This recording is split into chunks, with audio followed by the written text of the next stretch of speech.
It's Sunday school, and it's cold. I don't think you can see my breath in here this morning, but rest assured, I'm breathing. It's very cold. And as I was thinking of the theme for today's Sunday school sermon, uh, I thought of it while I was getting ready to take my walk this morning when I put on a long sleeve, let's see, a long sleeve, long underwear shirt, and then a real thick old sweatshirt. That's this one right here. You see how it's getting worn and stuff like that. I do that to make people feel sorry for me if they don't already. And but before I put that on, I put this knit shirt on here over that, sort of like a vest. So I've got the long underwear, I've got the vest, the knit thing, I've got the sweatshirt, I've got my big fleecy thing here. And Constance was kind enough just a moment ago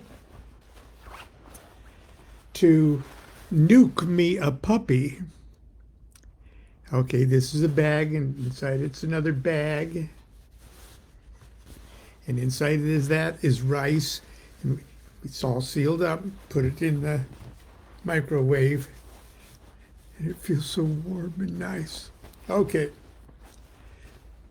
So the topic of today's sermon is it's a cold universe, so layer up. And it happens to be kind of what I'm writing about all day long, working on the new book, discussing Kabbalistically Yod He Vav He. And in a sense, it's layering up. It's the idea of layering up. We got our physical body. That's the lowest vibrating level. Then we've got our like our intellect, our rational, our mind, where we can visualize things. We can create things in our mind that eventually, if we work things right, will appear in the material world or that lower world. And above that is like an intuitive world, which transcends the intellectual world. So that's an even finer level of who we are. And even above that is sort of a singularity world, where the duality of things, more or less, it's like a wedding. It's like the bliss of an ecstatic union of opposites. And I often use the illustration of way up on the level of where the male and female aspects of deity are still united in wall-to-wall bliss, is the idea of giving that a rest, like the Hindu concept of pralaya or pralaya, where periodically the existence just takes a rest. And that idea of rest trickles down to the intuition layer of us, and it's the idea of perhaps People rest. Men and women need rest. Okay, and that trickles down to the intellectual level, and could be more specifically and lower vibratorily expressed by, hey, we need chairs. I got this idea for chairs. Chairs so the men and women can rest, to express in one way at least the idea of existence needs rest. So we got this idea, this blueprint, this visualization of a chair, and then down in the material world, we got ourselves hard chairs. Okay, so those are like the 4 levels. And we are those 4 levels too. We layer up. Okay, and that's Yod He Vav He. Yod He Vav He.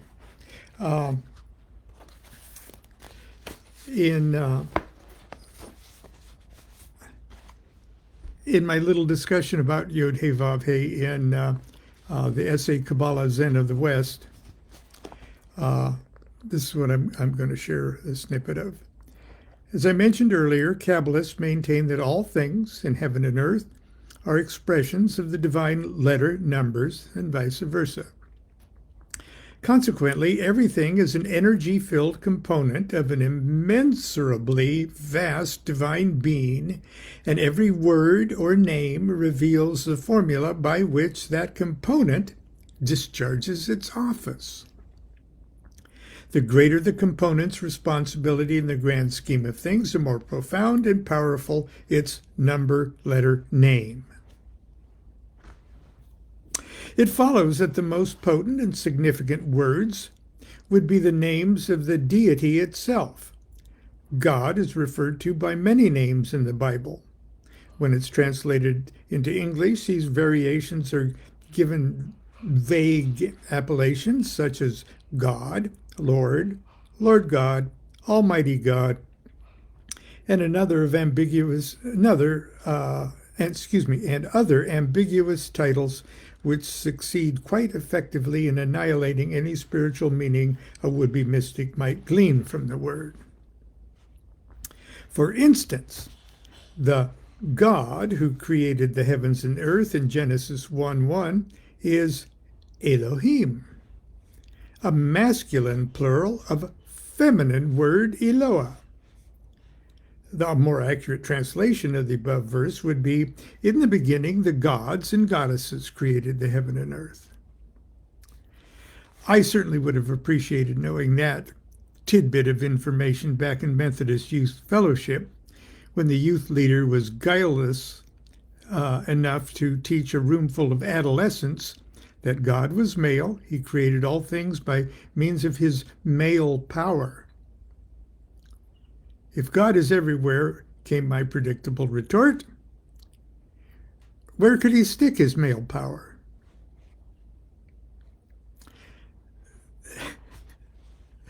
The Kabbalistic name of God, and this is from Exodus 6:1, I guess, the supreme Kabbalistic name of God is the ineffable 4-letter word Yod He Vav He, pronounced Jehovah by the profane and referred to in Kabbalistic literature as the Tetragrammaton. All creation from the highest heaven to the lowest hell is a projection issuing from this deity. The individual letters of the Tetragrammaton represent the 4 most fundamental aspects of creation that I was just talking about. All matter, energy, and consciousness can be categorized under these 4 headings.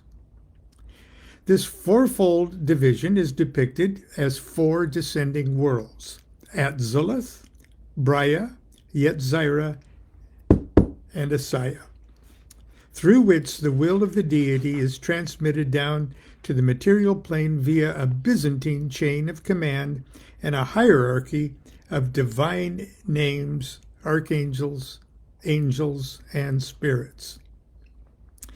If it tickles your sense of wonder to think of this celestial pecking order as objective beings with halos and feathers who live their lives and discharge their duties like heavenly stockbrokers, it's perfectly fine. In fact, that's precisely the attitude of the ceremonial magician, who plies his or her craft by transforming subjective abstractions into objective realities. Nevertheless, when we talk about divine names or angels or archangels, we're really talking about an ordered hierarchy of natural energies and forces. Okay. I give the example in this book. Oh, I go on, talk about the Kabbalistic worlds and things. Those fourfold divisions, we can play with the concept using our tarot cards, and we could lay our lesser arcana of the tarot, the aces and the trumps, into 4 trees of life, and we'll use Kether as an example there. See, if we have 4 trees of life, we lay them one on top of the other. And that highest one, the one that we're seeing, there is Adzalith. But the one there, the light gray one right underneath it, that's Bria or Braya, the creative world. And the darker gray one is the Yetzirah level, or the world of formation, or your intellect. And then finally the black one down at the very bottom there is Asaya, the material world. And here's at least some examples. There's the god name for Adzalith, Braya, Yetzirah, and Asaya. There's the god names for the Kether at the top of the tree of life, Eheya, and Metatron. You see how we go, etc., etc. Same, there's a whole 4-part layer for Hokmah and Bina and Hesed and etc., all the way down. So I thought that was kind of a easy way to sort of picture that. And each of those suits is also a letter of the great name, Yod, He, Vav, He, 4 suits, wands, cups, swords, discs, etc. And this whole pecking order of hierarchy of spiritual forces are inherent in those cards. And those cards take on the characteristics. Okay, each of the Sephra, of course, have their own characteristics, and starting from here, number 4, and going on down, and to some degree, even number 3, have planetary, the characteristics of planetary aspects. And way down at the bottom here, aspects of elemental. And so is it any wonder that these tarot cards with names like disappointment, sorrow, beauty, happiness, worry, is it any wonder that they carry with them a certain divinatory meaning that is at least initially characterized by the Sephira therein? I mean, all the Mars ones, all the 5s are kind of fiery, quick-tempered, a little Mars-like, okay? All the 4s carry with them this sort of fatherly, beneficent, Jupiterian, Jovian even aspects.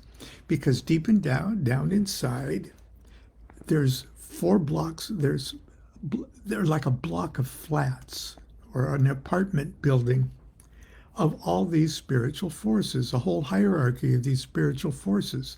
Is it any wonder that even just the structure of 4 sets of 10 cards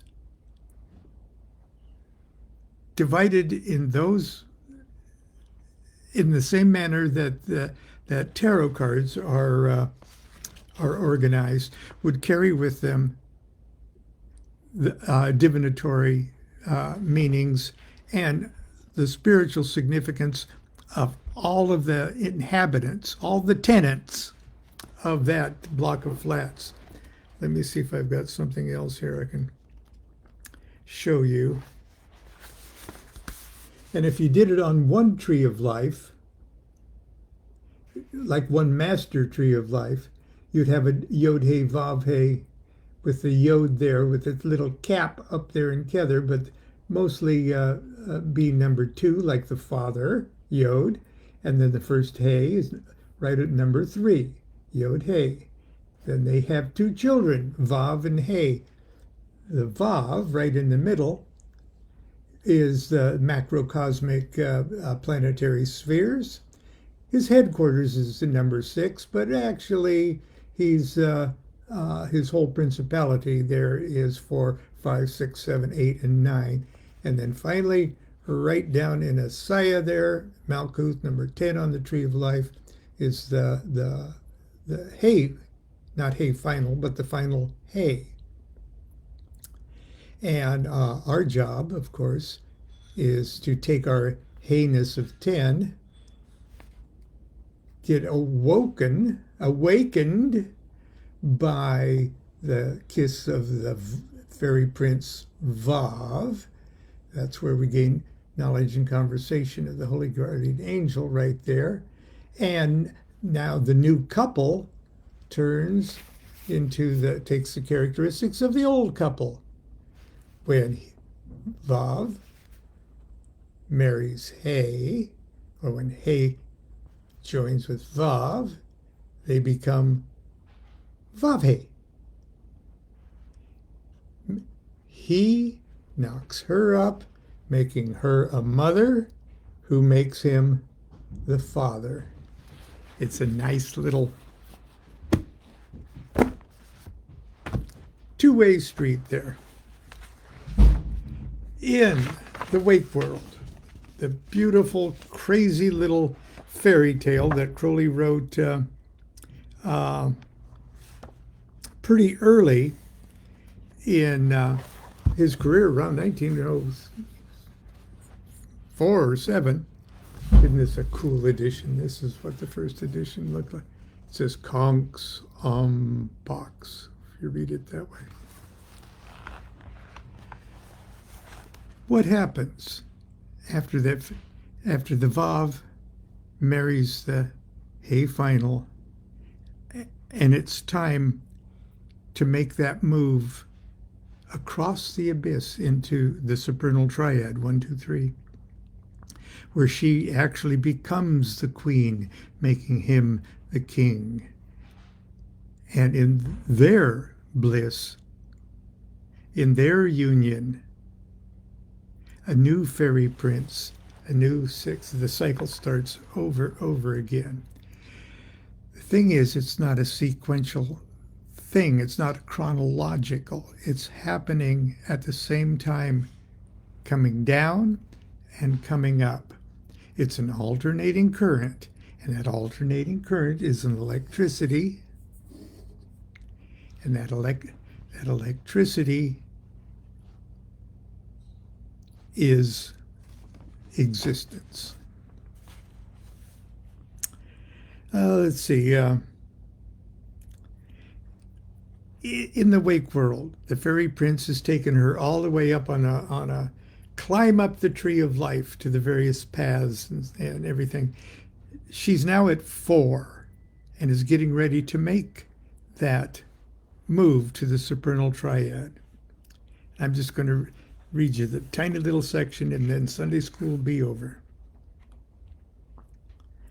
But the real serious difficulty is the outdoors, the outside of the macrocosm. You have to leave the house of love, which they call the fourth house. You are quite naked.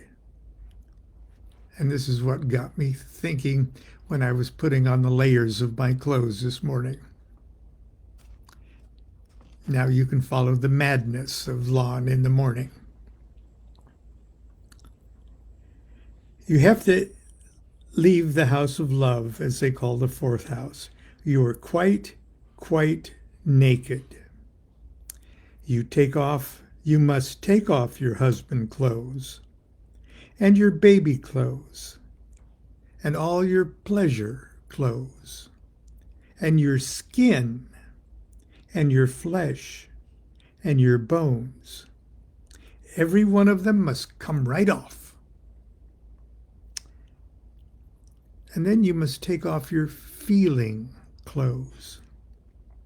And then your idea clothes.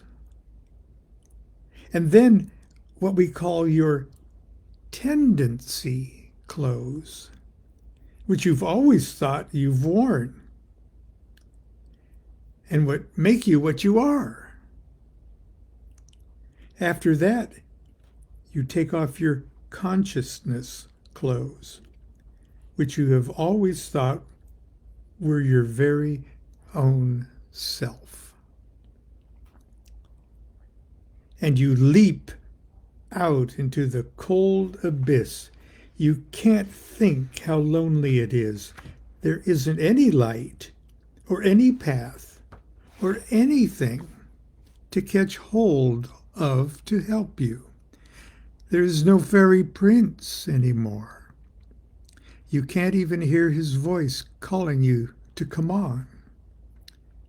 There's nothing to tell you which way to go, and you feel the most horrible sensation of falling away from everything that ever was. You've got nothing at all. You don't know how awful it all is. You turn back.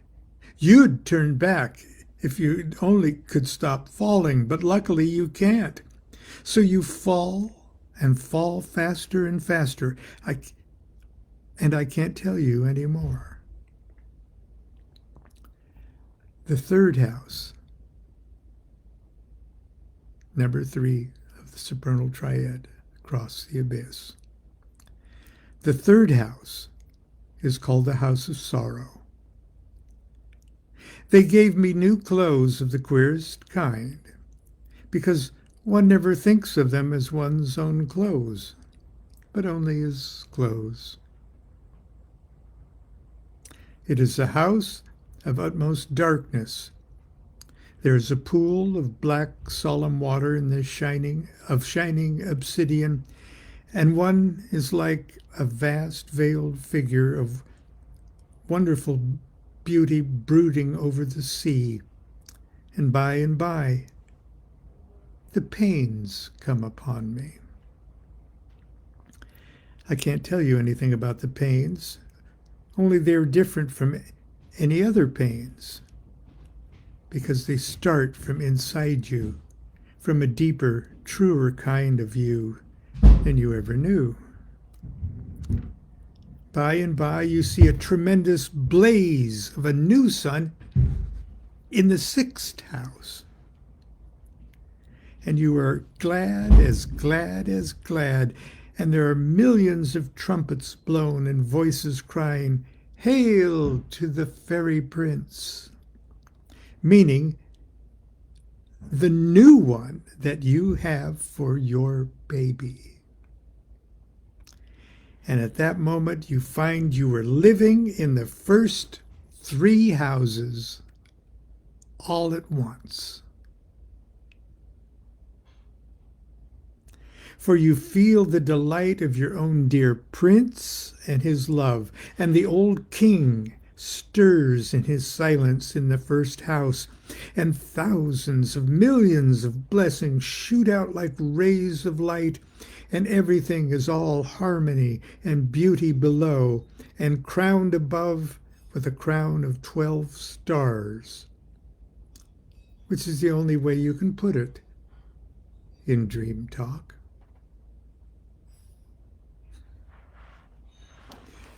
It goes on. But existence and the universe is cold out there. So Sunday school message is layer up. Do what thou wilt shall be the whole of the law. Love is the law, love under will.